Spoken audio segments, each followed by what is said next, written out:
ఇక్కడ యేసు ప్రభు వారు ఏం చెప్తున్నారంటే ఇంకొక ఉపమానాన్ని చదువుతున్నాడు. ఏమని చదువుతున్నాడు అంటే, ఇది ఒక పరలోక రాజ్యం ఎలా ఉంది అంటే, తన పొలములో మంచి విత్తనము విత్తిన ఒక పొలములో మంచి విత్తనం విత్తిన ఒక మనుష్యుని పోలి ఉన్నది. హల్లెలూయా.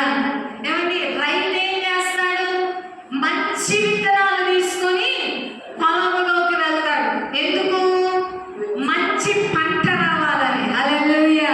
మనందరం రైతులు కాబట్టి తొందరగా అర్థమైపోయింది. అదే ఉద్యోగస్తులు ఉన్నారు, వాళ్ళు తొందరగా తెలియదు.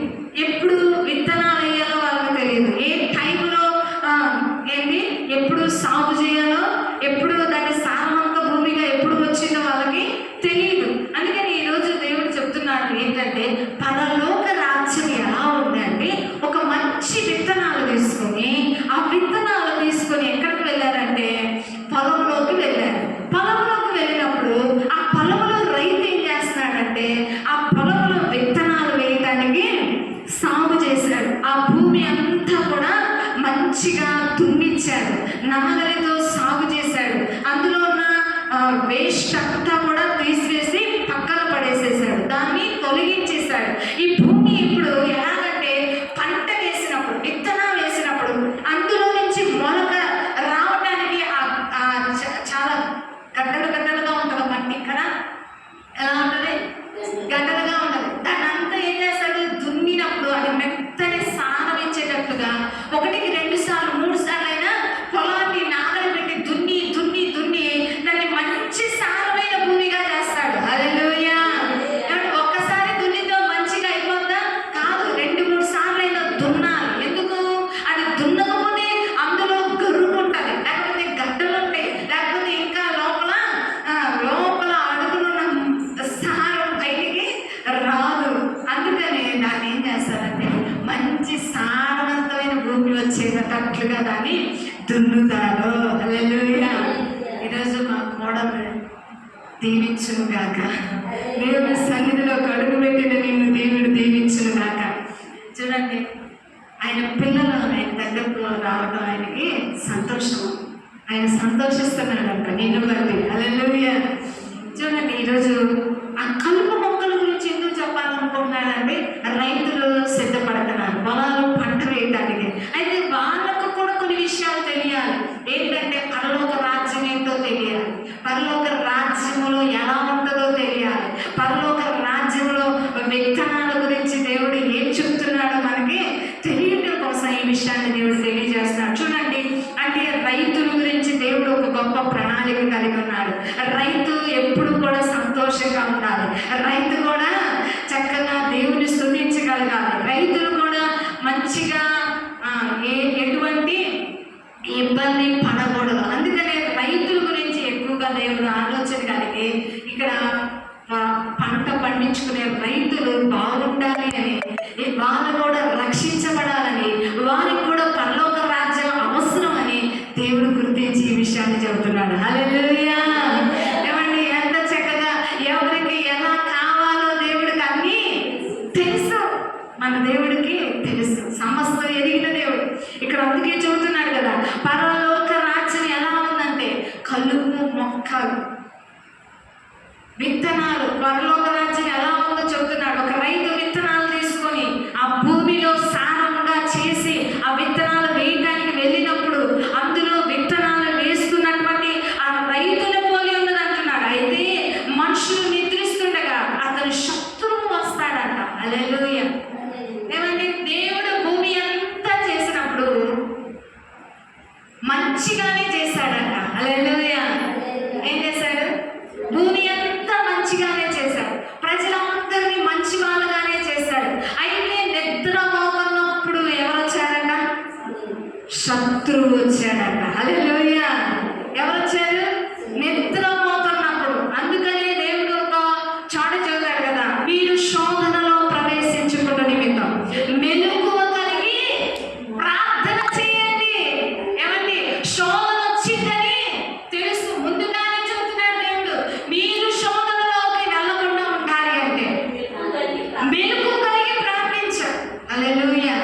ఈరోజు ఈ యొక్క లైవ్లో వింటున్న మీకు దేవుడు చెబుతున్నారు కదా, ఎవరైతే శోధనలో ఉన్నారో ఈ శోధన నుండి తప్పించబడాలి అంటే ఒకటే మార్గం ఏంటో తెలుసా? ప్రార్థన. హల్లెలూయా. ప్రార్థన చేస్తే దేవుడు వింటాడా అంటే ఖచ్చితంగా వింటాడు. హల్లెలూయా. ప్రార్థన ఆలకించే దేవుడు. కీర్తనకారుడైన దావీదు 65వ కీర్తన 2వ వచనంలో ఉంటుంది, చదవండి. ప్రార్థన ఆలకించువాడా. హల్లెలూయా. దావీదు ప్రార్థన చేస్తుంటే ఆలకించాడండి. ఎక్కడ?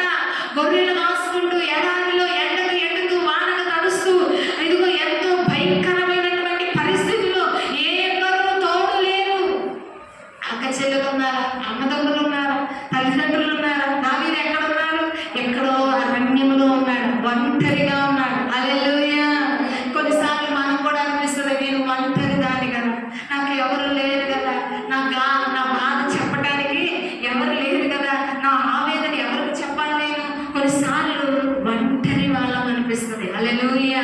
దేవుడు అంటున్నాడు కదా, ఒంటరైన నీకు నేనున్నాగా. హల్లెలూయా. నేనున్నాను కదా, నీ మొర నేను వింటానుగా. ఏమంటే ఎవరు విన్నారు? అరణ్యంలో దావీదు ప్రార్థన చేస్తుంటే, దావీదు మొర పెట్టుకుంటుంటే, దావీదు ఆ పరిస్థితిలో ఉంటే ఎవరన్నా వచ్చి విన్నారా? ఎవరు రా? తల్లిదండ్రులు రా? అక్క చెల్లెలు వచ్చారా? ఎవరు రా? అన్నదమ్ములు వచ్చారా? ఎవరు రారా? ఆపదలో ఎవరు రారు? నువ్వు సంతోషంతో ఉన్నప్పుడు మీరు 100 మంది అయినా వచ్చి భోజనం చేసేస్తారు. హల్లెలూయా. నువ్వు దుఃఖంతో ఉన్నప్పుడు ఎదురు చూడు, ఒక్కరైనా సహాయం చేస్తారే, ఒక్కరైనా నేను ఆదుకుంటారే, ఒక్కరైనా నేను ఉన్నానని చెబుతారేమో. కానీ ఈ సజీవుడైన దేవుడు, ఈ సర్వశక్తి కలిగిన దేవుడు, ఈ నిజమైన దేవుడు ఆయన ఏమంటాడు తెలుసా? నేను ఉన్నానమ్మా నీకు. హల్లెలూయా. నేను ఉన్నాను కదా, ఎందుకు దిగులు పడుతున్నా, ఎందుకు వేదన చెందుతున్నా, ఎందుకు దుఃఖపడుతున్నా? నేను ఉన్నాగా. హల్లెలూయా. నువ్వు ఒంటరిదాన్ని ఎందుకు అనుకుంటున్నావు? నువ్వు ఒంటరివాడిగా నువ్వు ఎందుకు అనుకుంటున్నావు? నేనున్నా. హల్లెలూయా. హృదయాన్ని చూస్తాడండి దేవుడు, మనుషులు పై రూపాన్ని చూస్తారు. నేను ఎలా ఉన్నానో నన్ను పైనుంచి కింద వరకు చూస్తారు ప్రజలు. హల్లెలూయా. కానీ నా హృదయం ఎలా ఉన్నదో ఆయన చూస్తారు. ఈరోజు నీ హృదయంలో ఏ బాధ ఉందో, ఏ దుఃఖంతో ఉన్నావు, ఏ కన్నీటితో, ఏ వేదనతో ఈ స్థలంలో నువ్వు అడుగు పెట్టావు, నా దేవుడు చూశాడు. హల్లెలూయా. నీ కన్నీటిని నాట్యంగా మారుస్తాడు, నీ దుఃఖాన్ని సంతోషంగా మారుస్తాడు. ఆయన ఒకటి చూస్తాడు తెలుసా? ఆయన హత్తుకునే దేవుడు, ఎత్తుకునే దేవుడు, ముద్దాడే దేవుడు. హల్లెలూయా. కన్నీటికి జవాబు ఉంది, వేదన తీరిపోవును. కన్నీటికి జవాబు ఉంది, వేదన తీరిపోవును. హల్లెలూయా. యేసయ్య నేనున్నానమ్మా అని చెప్తున్నాడు. నీ కళ్ళల్లో కన్నీరు ఎందుకు అంటున్నాడు? నీ గుండెల్లో దిగులు ఎందుకు, వేదన ఎందుకు, బాధ ఎందుకు? నేనున్నా కదా బిడ్డ, నేనున్నాగమ్మా. హల్లెలూయా. మనుషులందరూ విడిచిపెట్టి వెళ్ళొచ్చేమో, మనుషులందరూ కూడా నేనున్నాను అన్న వాళ్ళందరూ వెళ్ళిపోవచ్చేమో, కానీ ఈయన మాత్రం నీకు మాట ఇచ్చాడంటే తప్పని దేవుడు. హల్లెలూయా. హల్లెలూయా. ఈరోజు నీ కన్నీటిని తుడిచి నీకు సంతోషాన్ని ఇచ్చే దేవుడు నా దేవుడు. హల్లెలూయా. అందుకని ఇక్కడ చెబుతున్నాడు కదా, ఇదిగో నువ్వు మంచి విత్తనాలే విత్తి వచ్చావు, ఈ భూమిని సారవంతంగానే చేసి వచ్చావు, మంచి అది శ్రేష్టంగా పండాలని నువ్వు అక్కడ పని చేసి వచ్చావు. కానీ అందులో నువ్వు నిద్రపోతున్నావు చూసావా? ఆ టైంను ఎవరు యూజ్ చేసుకున్నారంటే అపవాది, శత్రువు యూజ్ చేసుకున్నాడంట. హల్లెలూయా. నువ్వు ఎప్పుడైతే వేదమరిచుంటావు, నువ్వు ఎప్పుడైతే ఇదిగో ఇంకా హాయిగా ఉందిలే, బాగుందిలే అని అనుకుంటున్నావు, అప్పుడే వచ్చేస్తుంది శత్రువు. హల్లెలూయా. చూడండి, ఇక్కడ అదే జరిగింది కదా. ఇదిగో మంచి విత్తనాలన్నీ విత్తాడంట. మనుషులు నిద్రిస్తుండగా అతని శత్రువు వచ్చి గోధుమల మధ్యలో గురుగులు విత్తిపోయాను. మొలకలు పెరిగి గింజ పట్టినప్పుడు గురుగులు కూడా అగపడును. అప్పుడు ఇంటి యజమానులు దాసుని అతని ఎదురుకు వచ్చి, అయ్యా నీవు పొలంలో మంచి విత్తనమే విత్తావు కదా. హల్లెలూయా. యజమానుడిని వచ్చి పని వాళ్ళు అడుగుతున్నారు. ఇప్పుడు పంటకి చేతికి వచ్చే టైంలో ఇదిగో మంచిగా గోధుమ అది మంచిగా అది బాగా విత్తనం ఊరింది అదే అంటారు కదా, మొక్క కట్టిద్దాం కదా. ఆ టైంలో ఇది కూడా దాంతో పాటు పెరిగిందయ్యా, గురుగులు కూడా వచ్చేసింది. నువ్వు మంచి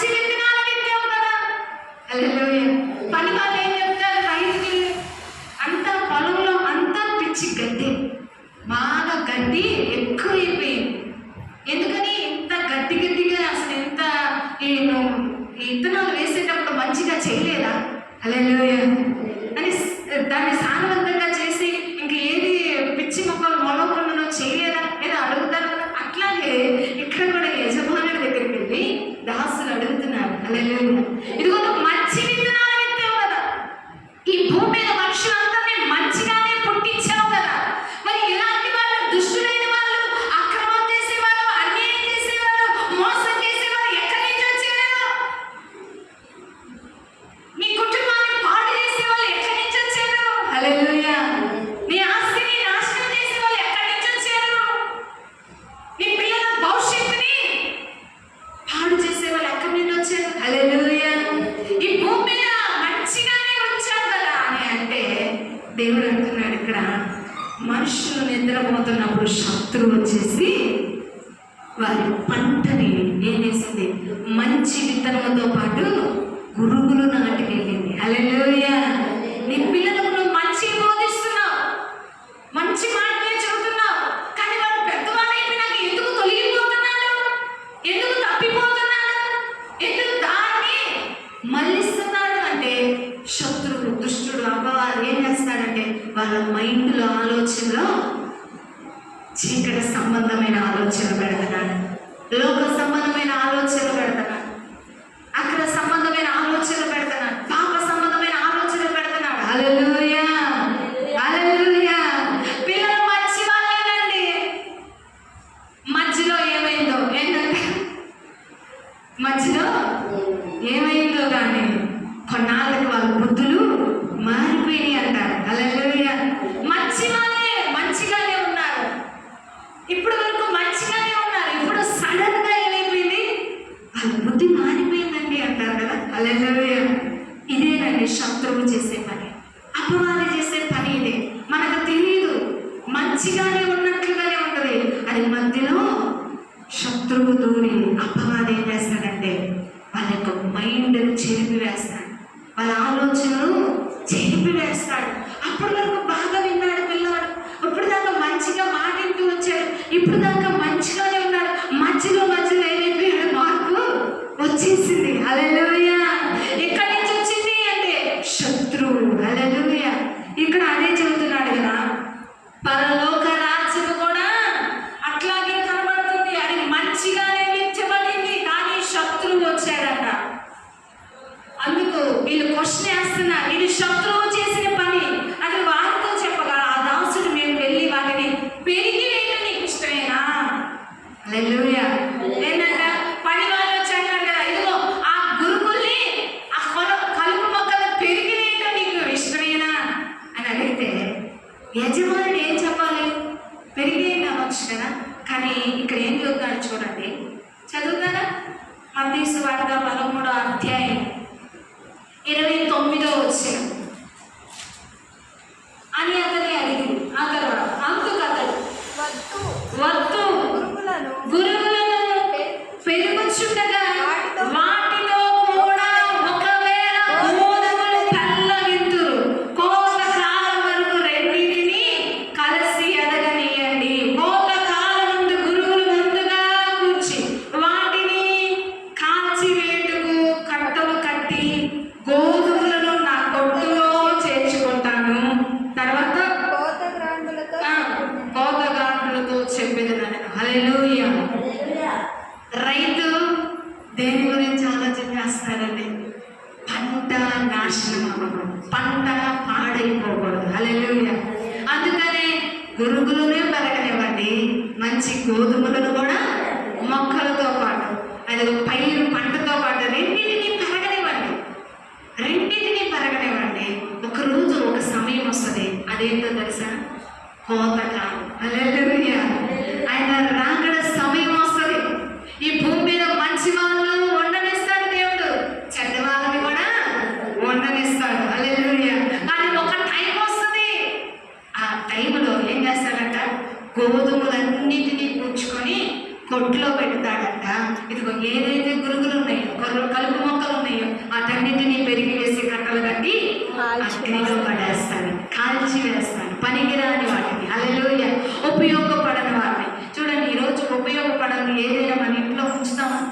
ఏదైనా ఒక వస్తువైనా ఉంచగలుగుతాము.